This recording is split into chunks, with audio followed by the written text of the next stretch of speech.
Chapter 1 विरासत की दस्तक। अयोम एक रहस्यमयी और प्राचीन लोक जहां विज्ञान और जादू का मेल कोई संयोग नहीं बल्कि एक सुदृढ़ नियम है।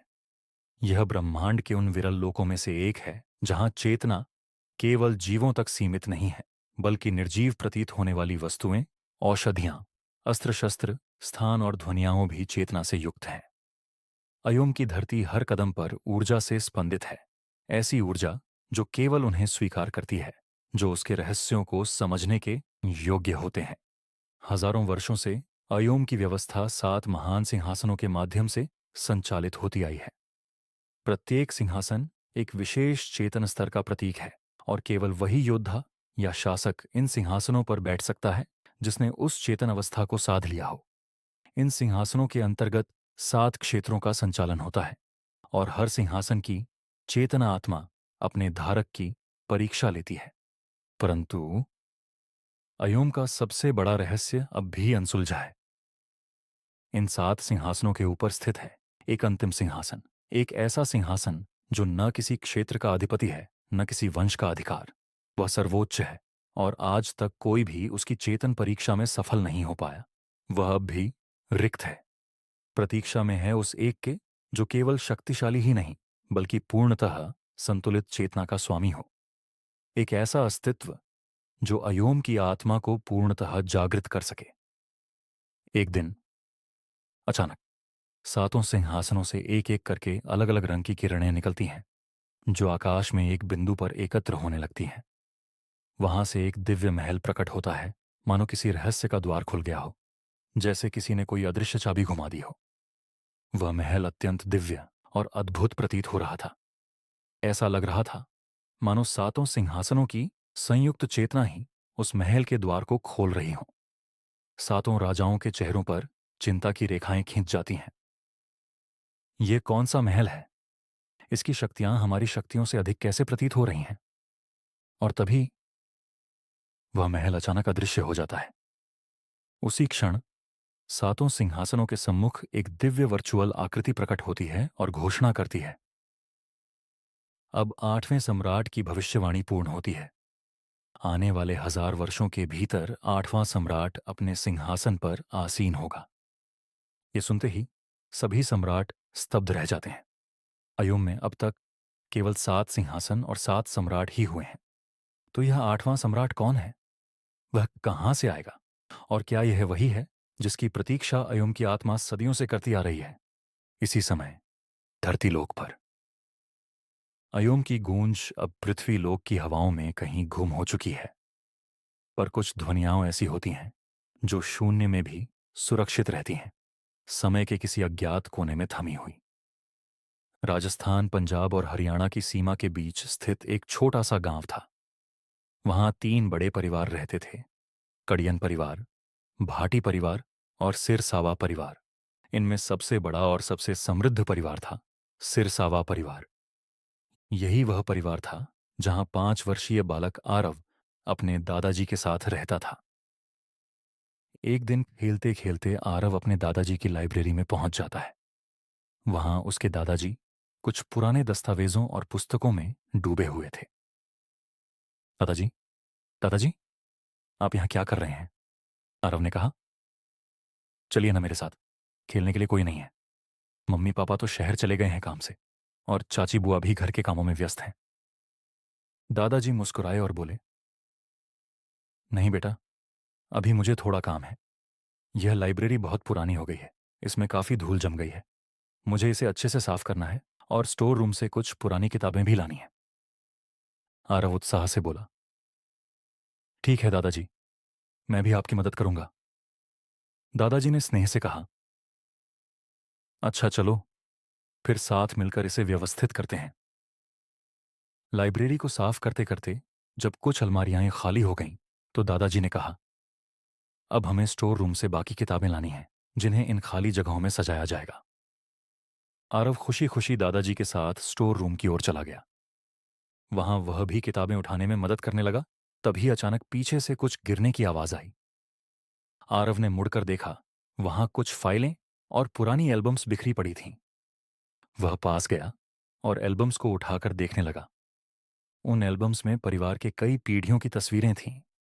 कुछ तस्वीरें सामान्य पारिवारिक चित्रों की तरह थीं, पर कुछ में एक अजीब बात थी। हर पीढ़ी में एक ही व्यक्ति के पास कुछ विशेष वस्तुएं थीं। आरव ने गौर किया। दादाजी, देखिए ना, इन तस्वीरों में किसी एक व्यक्ति के पास एक ही जैसी चीजें हैं। एक अंगूठी, गले में लॉकेट, कमर पर एक तलवार और एक छोटी सी पोटली। लेकिन बाकी किसी के पास यह चीजें नहीं हैं। ऐसा क्यों? दादाजी थोड़ी देर चुप रहे, फिर बोले, बेटा, जिनके पास ये वस्तुएं हैं वे हमारे परिवार के पूर्वज हैं। वे मुखिया थे। ये चीजें मुखिया की निशानियां हैं। हमारे पहले मुखिया ने नियम तय किए थे कि ये वस्तुएं केवल वही धारण कर सकता है जो मुखिया बने। आरव मासूमियत से पूछ बैठा, लेकिन दादाजी, आप भी तो मुखिया हैं, फिर आपके पास ये चीजें क्यों नहीं हैं? दादाजी धीरे से मुस्कुराए। तुम नहीं समझोगे अभी, लेकिन फिर भी बताता हूं। हाँ, मैं परिवार का मुखिया हूं, लेकिन मुझे मुखिया के रूप में मान्यता मेरे पिताजी ने नहीं दी थी। जब वो जीवित थे तब सब कहते थे कि मुझे मुखिया बनाया जाए। पिताजी ने कहा, हाँ, मेरा बेटा मुखिया बन सकता है, लेकिन पहले उसे परीक्षा देनी होगी। पर एक हादसे में उनकी मृत्यु हो गई और उन्होंने किसी को भी औपचारिक रूप से मुखिया नियुक्त नहीं किया। परिवार के दबाव में मुझे मुखिया तो बना दिया गया, लेकिन मैंने वो परीक्षा नहीं दी। इसीलिए मैंने कभी उन वस्तुओं पर अधिकार नहीं जताया। इन वस्तुओं को एक संदूक में बंद करके मैंने सुरक्षित रख दिया। परिवार के नियमों के अनुसार जब तक परीक्षा पूरी नहीं होती तब तक इन चीजों पर कोई अधिकार नहीं जमा सकता। आरव उत्सुकता से वह मुड़ा और दादाजी से पूछा, दादाजी, ये परीक्षा क्या होती है? क्या मुझे भी देनी होगी? दादाजी गहरी सांस लेते हुए बोले, बेटा, यह परीक्षा क्या है यह मैं तुम्हें अभी नहीं बता सकता। यह नियम है। इस परीक्षा की जानकारी सिर्फ 15 साल की उम्र के बाद ही दी जा सकती है। तब तक तुम्हें या किसी और को इस बारे में कुछ नहीं बताया जा सकता। तुम अभी छोटे हो आरव। हाँ, तुम्हारे पिताजी को मैंने यह परीक्षा समझाई थी, लेकिन उन्होंने इसे देने से मना कर दिया, क्योंकि उस समय तक उनकी शादी हो चुकी थी और उन्होंने कहा था, मेरी जगह किसी और को यह जिम्मेदारी सौंप दीजिए। मेरे 2 छोटे भाई हैं, उनमें से किसी को बना दीजिए मुखिया। आरव थोड़ा सोचकर बोला, तो क्या मैं मुखिया बन सकता हूं दादाजी? दादाजी मुस्कुराते हुए बोले, और क्यों नहीं बेटा। जब तुम 15 साल के हो जाओगे मैं तुम्हें परीक्षा की पूरी जानकारी दूंगा। एक नियम पुस्तक भी है जिसमें सब कुछ लिखा है, और अगर तुम परीक्षा पास कर लोगे तो तुम्हें परिवार का अगला मुखिया घोषित कर दिया जाएगा। लेकिन याद रखना, उन्होंने गंभीर होते हुए कहा, मुखिया बनना कोई आसान बात नहीं। ये बहुत बड़ी जिम्मेदारी है। आज तक हमारे परिवार में कोई भी व्यक्ति 25 साल की उम्र से पहले मुखिया नहीं बन पाया है।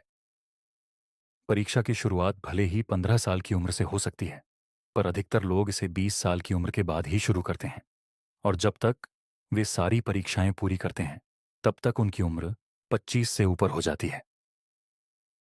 मेरे पिता 28 साल की उम्र में मुखिया बने थे और मैं शायद 27 का था जब मुझे यह जिम्मेदारी मिली, लेकिन मैंने परीक्षा नहीं दी थी क्योंकि वो नियम मैंने पूरा नहीं किया था। दादाजी थोड़ी देर रुके, फिर बोले, हमारे परिवार के पहले मुखिया ने एक और खास नियम बनाया था। अगर कोई व्यक्ति 18 साल की उम्र से पहले सारी परीक्षाएं पास कर लेता है तो भी उसे तुरंत मुखिया नहीं बनाया जाएगा, क्योंकि उस समय उसे एक विशेष प्रतिज्ञा पूरी करनी होगी। वही प्रतिज्ञा जिसे आज तक कोई नहीं समझ पाया। आरव ने उत्सुकता से पूछा, दादाजी, वो प्रतिज्ञा क्या है? हमारे पहले पूर्वज की प्रतिज्ञा क्या थी? दादाजी चुप हो गए। उनकी आंखों में एक धुंधली सी चिंता तैर गई। मुझे नहीं पता बेटा, उन्होंने धीरे से कहा। आज तक उस प्रतिज्ञा के बारे में कोई नहीं जान पाया। जो सबसे पहले सारी परीक्षाएं पास करेगा वही उसे जान पाएगा। हमारे पहले मुखिया के पोते ने जरूर 19 साल की उम्र में सभी वस्तुएं प्राप्त कर ली थीं, लेकिन क्योंकि उसने 18 साल से पहले यह सब हासिल नहीं किया, वह भी उस प्रतिज्ञा को पूरा करने योग्य नहीं था, और उसके बाद से आज तक किसी ने भी इतनी जल्दी यह सफर पूरा नहीं किया। यह सुनकर आरव गहरे विचार में डूब गया। तभी दादाजी ने माहौल हल्का करते हुए कहा, अब चलो, चलो, हमारा काम तो अभी बाकी है, नहीं तो तेरी दादी मुझे डांटना शुरू कर देंगी। सारा दिन बच्चों को कहानियां सुनाते रहते हो, काम धरा रह जाता है। यह सुनते ही आरव हंसने लगा और बोला, चलो दादाजी, जल्दी काम करते हैं। फिर तो आपने रबड़ी और जलेबी भी खिलाने का वादा किया था। दादाजी मुस्कुरा दिए और दोनों मिलकर किताबों को सजाने और साफ करने में लग गए। आरव अब और भी तेजी से काम कर रहा था, मानो वह जल्दी से बड़ा होना चाहता हो, ताकि उन रहस्यमयी परीक्षाओं दे सके जो उसकी नियति में लिखी थी।